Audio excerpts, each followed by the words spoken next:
The letter of the law kills. Once I asked someone, "What are you, a fighter for Christ or a fighter for temptation?" You know that there are fighters for temptation, don't you? A Christian must not be a fanatic, but have love for everyone. Whoever hurls indiscreet words, even when he may be in the right, does harm. I once met an author who was devout and yet spoke to worldly people in a brutally frank way that was nonetheless profound, and was thus able to shake them out of their complacency.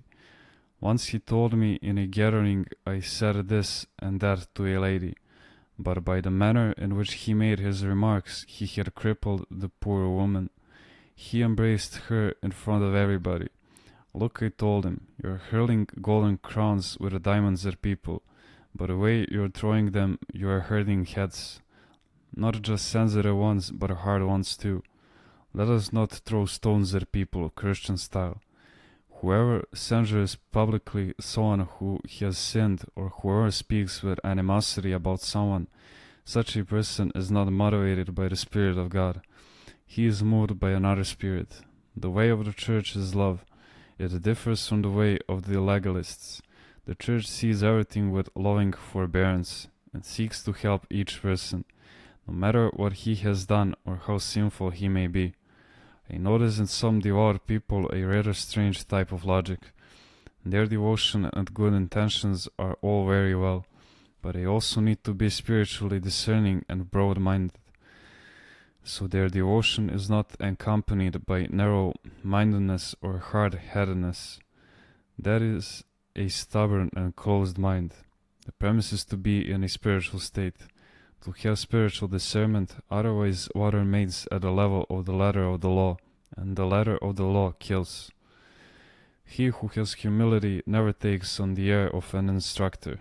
He listens, and when asked of his opinion, he speaks humbly. He never says "I," but rather "my thought tells me," or the fathers tells us. He speaks like a student. Anyone who thinks that he can correct others thinks far too highly of himself. Geronda, when someone sets out with good intentions to do something only to go to extremes, does he lack discernment? Pride has infiltrated his activity, but he does not realize it because he does not know himself yet, and that's why he goes to extremes. People often start out piously but get lost. This is what happened during the iconoclast controversy between the iconodules and the iconoclasts. Extremes on one side, extremes on the other.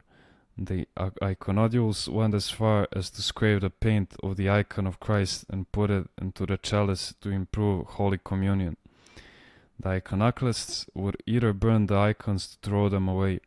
This is why the church was forced to place the icons high up, and once the controversy subsided, the icons were lowered for the people to venerate them and to render honor to the persons they represented.